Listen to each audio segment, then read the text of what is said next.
Hoje é dia de saúde no Jornal da Clube. O assunto é o sistema locomotor, que inclui os ossos, os músculos, as articulações, os ligamentos também. Então envie a sua dúvida para a gente, 169-9723-7684, nosso WhatsApp, apontando a câmera do seu celular para esse QR Code que está aparecendo aqui na tela. Também já cai direto no nosso WhatsApp. Fica mais fácil de fazer então o seu questionamento. Não esqueça de dizer o seu nome, a sua cidade. O WhatsApp já está aqui na mão. Vamos então falar com o ortopedista Dr. Alexandre Mader Seixas, que gentilmente atendeu ao nosso convite aqui. Doutor, prazer tê-lo aqui com a gente. Doutor, para começar, quais são as lesões ortopédicas mais comuns que o senhor encontra no consultório, nos atendimentos e como geralmente essas lesões acontecem? Doutor, uma ótima tarde ao senhor. Boa tarde a todos. As lesões ortopédicas são realmente muito variadas e quando se pensa principalmente em traumas, que seriam aquelas situações em que a pessoa pode ter uma pancada, uma contusão, uma entorse, com certeza as mais comuns articulações que são acometidas são os joelhos e os tornozelos. Pergunta da Beatriz aqui de Mococa para a gente começar. Um dos meus joelhos estala com frequência sempre que eu levanto ou faço algum exercício. É normal, doutor? Na maioria das vezes, o simples estalar, um barulho ou uma sensação que nós temos tanto no joelho como em outras articulações do corpo são normais.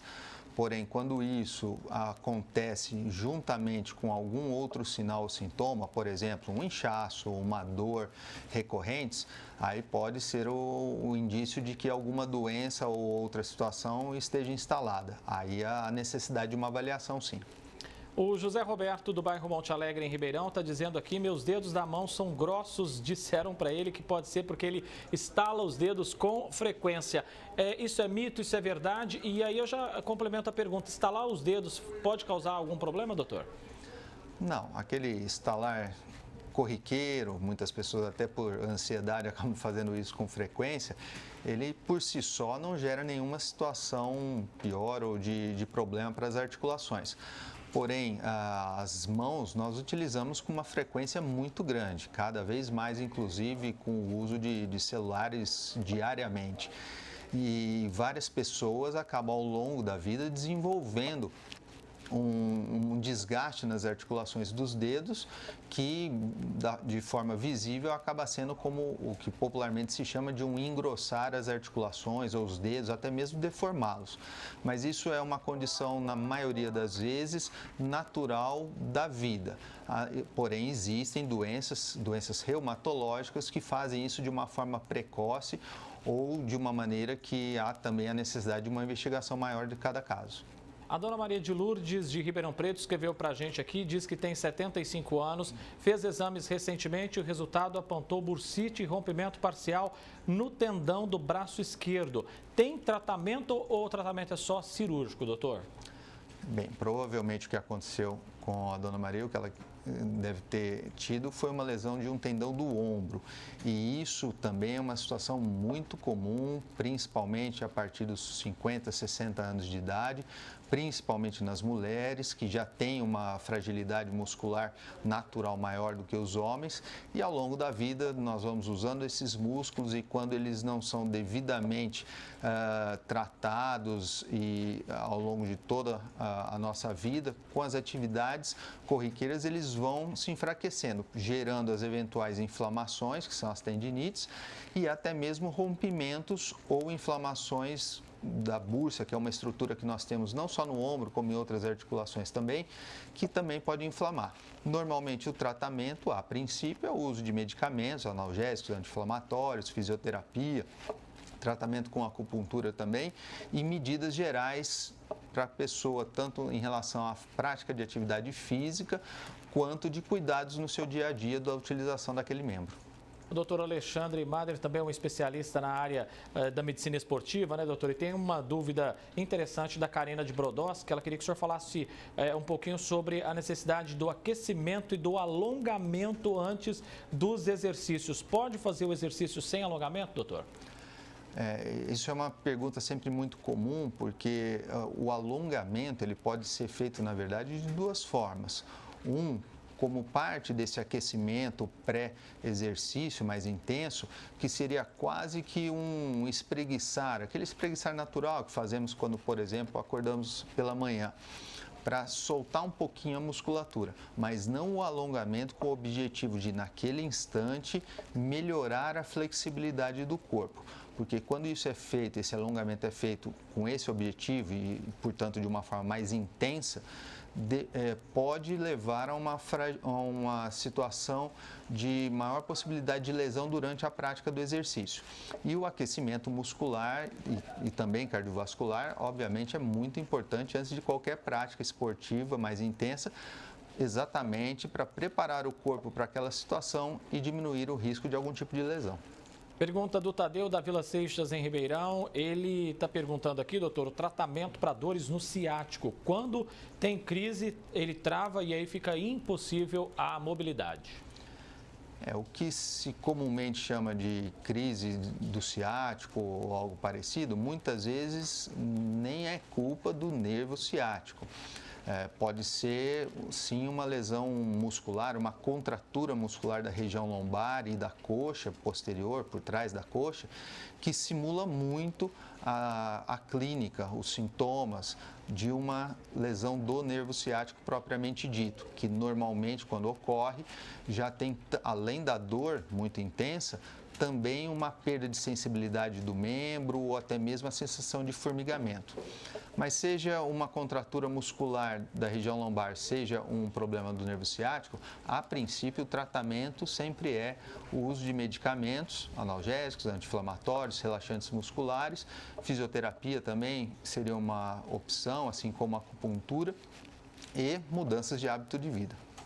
Você segue participando com a gente, reforço que apontando a câmera do seu celular para esse QR Code que está aparecendo aí na tela, você consegue fazer o questionamento aqui para o doutor Alexandre. Pergunta agora, doutor, do Aníbal da Vila Virgínia, ele quer saber a diferença entre osteoporose e osteopenia. Quando nós estamos na nossa fase de desenvolvimento, de crescimento do corpo, e isso vai até os nossos 20 e poucos anos, entre outras coisas, nós vamos criando um estoque de massa óssea. Todos os nossos ossos, eles vão ficando cada vez mais fortes, vamos dizer assim, de uma forma mais simples. E a partir daí, nós começamos a perder essa massa óssea. É como se o osso começasse a ficar mais poroso, mais frágil. Isso, em quase todas as vezes, é um processo lento de anos e anos, a não ser em casos de doenças específicas. E a partir de um certo momento, normalmente depois dos 40, 50 anos de idade, tanto homens quanto mulheres, podem já ter uma perda que chamamos de osteopenia, que é uma perda inicial. E quando essa perda se acentua ainda mais, e existem parâmetros técnicos para dizer isso, aí já se chama de osteoporose, que é um osso já bem mais fragilizado. O Pereira está dizendo aqui que tem meralgia parestésica nas pernas. Ele está dizendo que não conhece tanto sobre a doença e pedindo algumas sugestões. Como ele lida com esse problema, como trata, doutor?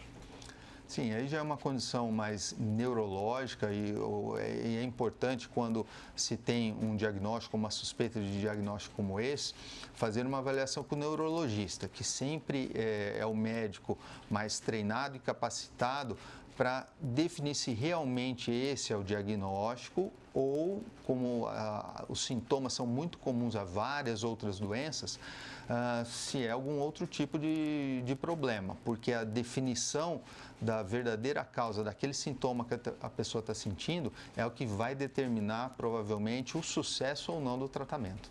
A Cláudia está dizendo que a neta dela tem síndrome de Marfan, está com a coluna em S, sentindo muitas dores. Essa jovem tem 15 anos, como é que ela poderia ser tratada, doutor? Essa já é uma situação mais complexa e que, na maioria das vezes, as deformidades na coluna são mais intensas. E, a princípio, dependendo de uma série de características da condição clínica da pessoa, do momento de vida, o tratamento é com fisioterapia, às vezes uso de algum tipo de órtese, como coletes, e outras vezes a necessidade de um tratamento cirúrgico. Mas a definição de qual caminho seguir sempre passa por um segmento com um ortopedista especialista em coluna até por um tempo maior, exatamente porque a criança, o jovem ainda está em desenvolvimento físico. Esse problema da Selma também acomete muitas pessoas. Escoliose, como é que alivia as dores desse problema, doutor? A escoliose é uma tortuosidade da coluna lateralmente, seja para um lado, para o outro, e muitas vezes para ambos os lados, formando uma imagem como se fosse de um S. Porém, quase todas as pessoas têm algum desvio desse tipo. Quase todas as vezes são desvios bem leves, bem pequenos, em que um tratamento, a princípio de fisioterapia e uma manutenção de uma vida ativa, com exercícios, fortalecimento muscular, ganho de mobilidade articular, flexibilidade, é o suficiente para que a pessoa não tenha nenhuma repercussão clínica, nenhuma dor por conta dessa condição, que quase todas as vezes vai persistir ao longo da vida toda. O Márcio Pereira, de Bonfim Paulista, dizendo aqui que pela manhã sente dores no calcanhar. O que pode ser essa dor, doutor? Popularmente, isso é chamado de esporão de calcânio, mas na verdade o esporão de calcânio é uma imagem radiológica e não exatamente a dor ou a condição clínica. O maior fator de causa para essas dores é o tipo de calçado que a pessoa usa, como ela se comporta no dia a dia, se fica mais em pé ou não, e principalmente como é a condição física muscular dela, se tem uma boa flexibilidade da musculatura, boa força e assim por diante. Quando se instala essa situação, normalmente é uma dor bem intensa, o tratamento, de novo, passa por todos aqueles caminhos, medicamentos anti-inflamatórios, fisioterapia, acupuntura e algumas vezes até orientação do tipo de calçado que deve ser usado e talvez o uso de alguma palmilha ortopédica específica para aquele paciente. O Fábio está dizendo aqui que o joelho dele estrala com muita frequência quando sobe alguma escada à noite, muitas dores. O que pode ser que está afetando o Fábio, doutor? O estralar por si só não é uma condição preocupante. Já a dor que ele diz sentir tem que ser identificado. Existem vários motivos para isso e quase sempre em pessoas mais jovens, que não têm ainda uma situação de artrose, de desgaste nessa articulação, o simples treinamento muscular, o ganho de força muscular e de flexibilidade é o suficiente para eliminar esse tipo de dor. Para a gente encerrar, porque infelizmente o nosso tempo está corrido aqui, doutor, a pergunta da Sônia, o joelho direito dela incha e dói, o que pode ser o problema da Sônia? Também são sintomas e sinais muito variados, comum a várias situações, mas são característicos de algum tipo de inflamação, que pode ser, por exemplo, uma sinovite, que a sinovia é uma estrutura que nós temos em várias partes do corpo, que é um tecido que serve basicamente para preencher espaços no nosso corpo, nas nossas articulações, e dependendo do que a pessoa faça no seu dia a dia, da sua condição física, ele inflama e dói bastante. Doutor Alexandre Mader Seixas, médico ortopedista em Ribeirão Preto, agradeço muito, doutor, a presença do senhor aqui, nos ajudando com esses esclarecimentos. Tenho certeza que contribuiu com o nosso telespectador. Um abraço e até mais, viu, doutor? Eu que agradeço a oportunidade. Uma boa tarde a todos. Grande abraço, doutor.